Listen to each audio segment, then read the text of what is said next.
Hello guys, hope you all are doing well. तो दोस्तों, social engineering के बारे में कुछ लोगों ने सुना होगा, कुछ लोगों ने नहीं भी सुना होगा, और कुछ लोगों के साथ में सोशल इंजीनियरिंग अटैक कभी हुआ भी होगा और उसमें से कुछ लोग ट्रिक भी हो गए होंगे। क्या हुआ? अभी भी कंफ्यूज हो रहे हो? कोई बात नहीं, बस वीडियो को एंड तक देखिएगा, क्योंकि इस वीडियो में हम लोग बात करेंगे क्या होता है सोशल इंजीनियरिंग अटैक, कैसे लोगों को सोशल इंजीनियरिंग अटैक से फंसा लिया जाता है, types of social engineering attack, और कैसे खुद को सोशल इंजीनियरिंग अटैक से प्रिवेंट किया जा सकता है। और भी बहुत कुछ जानने को मिलेगा इस वीडियो में, तो बने रहिएगा वीडियो के एंड तक। बट उसके पहले अगर चैनल पे नए हैं तो वीडियो को लाइक कर दीजिएगा, चैनल को सब्सक्राइब कर दीजिएगा और बेल आइकन को प्रेस कर दीजिएगा, जिससे मैं जब भी नई वीडियो अपलोड करूँ तो उसकी नोटिफिकेशन आपको मिल जाए। तो शुरू करते हैं सोशल इंजीनियरिंग से। क्या होता है सोशल इंजीनियरिंग? तो सोशल इंजीनियरिंग एक टेक्निक होती है where attacker manipulate and trick victim into giving away their confidential information. यानी कि अटैकर यूजर को इस तरह से ट्रिक करता है या गुमराह करता है कि जिससे वो यूजर की कॉन्फिडेंशियल इन्फॉर्मेशन ले सके। अब ये कॉन्फिडेंशियल इन्फॉर्मेशन वो कोई भी डेटा हो सकता है जो आपके लिए इम्पोर्टेंट हो, चाहे वो आपकी बैंक की डिटेल्स हो या फिर आपके पासवर्ड्स हो या फिर वो कोई भी डिटेल जो आप दूसरों के साथ शेयर नहीं करना चाहते। और ये one of the easiest and dangerous attack होता है और इसमें अधिकतर लोग जानकारी की कमी के कारण फंस भी जाते हैं। पर इस अटैक का सक्सेस रेट क्यों इतना ज़्यादा है? क्यों यूजर इससे ट्रिक हो जाते हैं?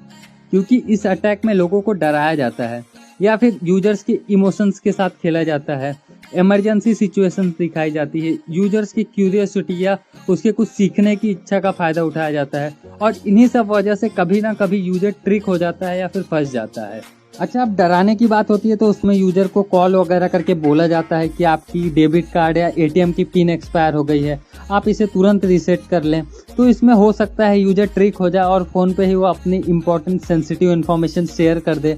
या फिर आपको कॉल वगैरह आ सकती है जैसे डोनेशन के लिए, कि हम लोग एक फाउंडेशन रन कर रहे हैं जहाँ पे हम लोग गरीब बच्चों की हेल्प कर रहे हैं, या इस तरह की अलग अलग कॉल आ जाती है जहाँ पे आपके इमोशंस के साथ खेला जाता है, या फिर यहाँ पे उन सब टेक्निक्स का यूज किया जाता है जिससे यूजर ट्रिक हो सकते हैं, और इस तरह से यूजर कभी ना कभी ट्रिक भी हो जाते हैं। अच्छा, ये तो हो गया सोशल इंजीनियरिंग। तो अब सोशल इंजीनियरिंग के टाइप्स के बारे में बात करते हैं। वैसे सोशल इंजीनियरिंग को बहुत सारी कैटेगरीज में डिवाइड किया गया है, बट मेनली हम लोग उसके 5 इंपॉर्टेंट टाइप्स के बारे में ही बात करेंगे। फिशिंग है, प्री टेक्सटिंग है, बेटिंग है, क्विड प्रो क्वो है, और एक टेल गेटिंग है। तो क्या होता है फिशिंग? तो fishing is the most common type of social engineering attack.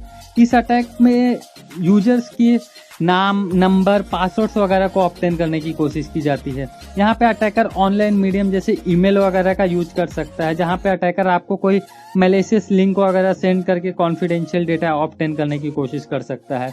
या फिर आपको किसी एक ईमेल आईडी से मेल आएगा जो आपको देखने में जेन्युइन एकदम लगेगा, और आपको उसमें आपकी पर्सनल डिटेल वगैरह वेरीफाई करने के लिए बोला जाता है, और अगर आपने वहाँ पे डिटेल एंटर कर दिया तो आप ट्रिक हो जाओगे। इसके साथ ही आपको कोई फ़ोन कॉल वगैरह आ सकता है जिसपे आपको बोला जाएगा कि आप अपना आधार कार्ड नंबर लिंक करवा लो अपने बैंक अकाउंट से, या फिर आप अपनी बैंक डिटेल वेरीफाई करवा लो। तो इस तरह से आपकी डिटेल्स वगैरह वेरीफाई कराने के बहाने भी आपको कोई कॉल आ सकती है, जिससे चांस होता है कि यूजर ट्रिक हो जाए। अच्छा, इसके बाद आता है प्री टेक्सटिंग। तो क्या होता है प्री टेक्सटिंग? तो प्री टेक्सटिंग में इंसान किसी फॉल्स आइडेंटिटी का यूज करके यूजर को ट्रिक करने की कोशिश करता है। जैसे कि अटैकर आपको शो करेगा कि वो आपका कलीग है या फिर पुलिस है, जिससे आप आपकी कॉन्फिडेंशियल इन्फॉर्मेशन शेयर कर सकते हो, और अगर आपने शेयर कर दिया तो फिर वहाँ पे वो डेटा आपकी लीक हो जाएगी और आप इस तरह से ट्रिक हो सकते हो। अच्छा, अब बेटिंग की बात करते हैं। तो बेटिंग में यूजर के क्यूरियोसिटी का फायदा उठाया जा सकता है। यहाँ पे यूजर को फॉल्स इमेजेस वगैरह दिखा के एड्स वगैरह पे क्लिक करवाया जाता है, और जिससे उसकी पर्सनल डेटा या कोई भी सेंसिटिव इन्फॉर्मेशन ऑब्टेन करने की कोशिश की जाती है। इन शॉर्ट, आपको दिखाया कुछ और जाता है और करवाया कुछ और जाता है। अच्छा, इसके बाद आता है क्विड प्रो क्वो। तो यहाँ पे अटैकर यूजर को कुछ लालच वगैरह देके कुछ सेंसिटिव डिटेल ऑब्टेन करने की कोशिश करता है, या फिर कोई सोशल सिक्योरिटी एडमिनिस्ट्रेटर बन के आपके कंपनी में कॉल कर सकता है और आपको बोलेगा कि आपके नेटवर्क सिक्योरिटी में ये लूप होल है, और इस तरह से भी वो आपके सिक्योरिटी रिलेटेड इन्फॉर्मेशन गेन करने की कोशिश कर सकता है।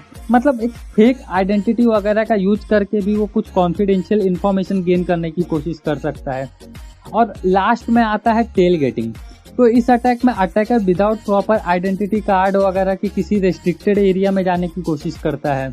अब ये रेस्ट्रिक्टेड एरिया एक डेटा सेंटर हो सकता है, या फिर एक सर्वर रूम हो सकता है। तो अटैकर कैसे कर सकता है ये? तो सिंपली वो किसी ऑथेंटिकेटेड एम्प्लॉय को फॉलो करेगा, उसके पीछे पीछे जाएगा, फिर किसी रेस्ट्रिक्टेड एरिया में चला जाएगा, या फिर आपको वो कन्विंस करने की कोशिश करेगा कि मुझे अंदर जाने दो, मुझे काम है, बहुत इंपॉर्टेंट काम है। ये सब बोल बोल के आपको अलग अलग तरीके से वो ट्रिक करने की कोशिश कर सकता है। तो देखिए, अब वीडियो के एंड में बात करते हैं कि हम लोग खुद को कैसे सोशल इंजीनियरिंग से प्रिवेंट कर सकते हैं। तो देखिए, ह्यूमन बीइंग जो होता है वो सबसे ज़्यादा वनरेबल होता है। कंपनीज वगैरह जो होती हैं वो फायरवॉल लेती हैं, फिर एंटीवायरस लेती हैं, पूरा एंड टू एंड सॉल्यूशन लेती हैं। बट उसके क्या अगर कोई ह्यूमन बीइंग की गलती से कोई अटैक हो जाए, क्योंकि हम अपने नेटवर्क, कंप्यूटर वगैरह सबको तो सिक्योर कर सकते हैं, बट ह्यूमन बीइंग सबसे ज़्यादा वनरेबल होता है। तो सोशल इंजीनियरिंग का देखा जाए तो कोई 100% प्रिवेंशन नहीं है। तो क्वेश्चन आता है कि फिर कैसे हम लोग खुद को प्रिवेंट कर सकते हैं? तो आंसर है कि सिर्फ अवेयरनेस से। कंपनीज वगैरह में भी यूजर्स को अवेयर करना पड़ेगा कि आपको क्या करना चाहिए, क्या नहीं करना चाहिए। और इसके साथ ही नॉर्मल यूजर जो किसी कंपनी वगैरह में नहीं है, उनको भी ये समझना पड़ेगा कि हमको ये करना चाहिए, ये वेबसाइट पे जाना चाहिए, नहीं जाना चाहिए। तो उनको भी अवेयर होना पड़ेगा। और अब कुछ कॉमन टिप्स के बारे में बात करते हैं जिससे हम खुद को कुछ हद तक प्रिवेंट कर सकते हैं सोशल इंजीनियरिंग से। तो नंबर 1 है कि किसी भी अनट्रस्टेड सोर्स से आया हुआ ईमेल वगैरह या अटैचमेंट को नहीं ओपन करना चाहिए, क्योंकि हो सकता है वो बंदा आपको कोई मैलिशियस वेबसाइट भेजा हो, मैलिशियस कंटेंट भेजा हो। और फिर उसके बाद है कि जब भी आप कभी बाहर जाएं तो आप अपने लैपटॉप को ओपन नहीं छोड़ना चाहिए आपको, और उसको हमेशा लॉक कर देना चाहिए, क्योंकि हो सकता है कि आप चले जाएं तो उसके बाद कोई थर्ड पर्सन आके आपके सिस्टम का एक्सेस ले। और फिर कभी भी आप किसी भी कंपनी की वेबसाइट वगैरह पे जाते हैं तो उसकी प्राइवेसी के जो रूल्स या पॉलिसीज होती हैं उसको रीड करना चाहिए। अच्छा, इसके साथ ही कंपनीज वगैरह में भी अप्रूवल डॉक्यूमेंटेशन प्रोसेस मैंडेटरी होना चाहिए, जिससे कि कल को ऐसा ना हो कि कोई एक बंदा कॉल करके बोलता है आईटी हेल्प डेस्क वाले को कि मैं आपका सीईओ बोल रहा हूँ या फिर मैं आपका सीटीओ बोल रहा हूँ, मेरा ईमेल आईडी लॉक हो गया है, मेरा लैपटॉप लॉक हो गया है, आप उसको रीसेट करके मुझे दे दो। तो हो सकता है वो केस में आईटी सपोर्ट वाला बंदा डर जाए, वो बोलेगा यार मेरा सीईओ का कॉल है, मैं क्या अप्रूवल वगैरह लूँ। तो वो आपके आईडी को रीसेट कर देगा और आपको दे देगा। तो वो केस में क्या होगा कि वो तो आपका सीईओ था नहीं और उसने आपके आईडी को रीसेट करवा के ले लिया, और फिर वहाँ से वो आपके कुछ सेंसिटिव इन्फॉर्मेशन वगैरह ले सकता है। तो इसलिए यहाँ पे जो भी आपके अप्रूवल वगैरह के प्रोसेस होते हैं वो स्ट्रिक्टली फॉलो होना चाहिए। इसके साथ ही आप कभी भी अपने आईडी पासवर्ड को किसी के साथ शेयर मत करो, चाहे वो कितना भी आपका ट्रस्टेड हो, तो उसके साथ मत शेयर करो। हो सकता है कि वो आपका मिसयूज कर ले। तो बस आज की इस वीडियो में इतना ही। होप आपको वीडियो पसंद आई होगी, बट जाने के पहले वीडियो को लाइक और चैनल को सब्सक्राइब करना मत भूलिएगा। तो मिलते हैं अगले वीडियो में। जय हिंद।